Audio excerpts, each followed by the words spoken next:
కానీ ఇప్పటికీ ఎడ్యుకేటెడ్ అయిన ఫ్యామిలీస్‌లోనే పిల్లలు చూసిన వెంటనే నేను గుర్తించిన ఏడీహెచ్‌డీ ఉంది వీడికి అని నేను గుర్తించినా కూడా మా వాళ్ళే ఆపుతారు. అమ్మ నువ్వు చెప్పకు, వాళ్ళు డైజెస్ట్ చేసుకోలేరు, నువ్వు అనవసరంగా ప్రాబ్లమ్ అవుతుంది.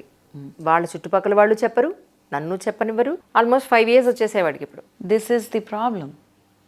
మీరు ఫేస్ చేస్తుంది ఒక్క చైల్డ్ ఇద్దరు ఎప్పుడో కనపడ్డప్పుడు. మాకు on daily basis we only see such cases.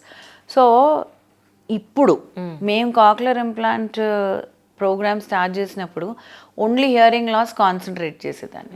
కానీ దానికి అటాచ్డ్ అంటే సైమల్టేనియస్గా సిండ్రోమ్స్ ఉంటాయి. వార్డెన్బర్గ్ సిండ్రోమ్, దానికి రెగ్యులర్గా మిగతా వాటికి సంబంధం ఉండదు కాబట్టి కాక్లర్ ఇంప్లాంట్ చేస్తాం.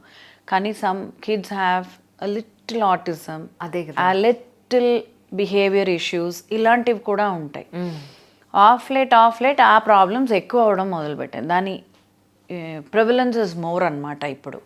సో మల్టీ రీహాబిలిటేషన్ సెంటర్ అని ఒక ఫ్రీ సెంటర్ స్టార్ట్ చేసాం. అవును చెప్పారు నాకు. సో ఇప్పుడు మా దగ్గర ఉన్న పిల్లలే ఎక్కడన్నా ఏదైనా ఎక్స్ట్రా డిఫెక్ట్ ఉండి ఏదన్నా చేయాల్సి వస్తే, వాళ్ళకి ఇంకేమైనా ప్రాబ్లమ్స్ ఉంటాయి, we are treating them with those kind of. అవును, మీరు దానికి చాలా వరకు ఫ్రీ సర్వీస్ చేస్తున్నారని. అవునండి, అవును.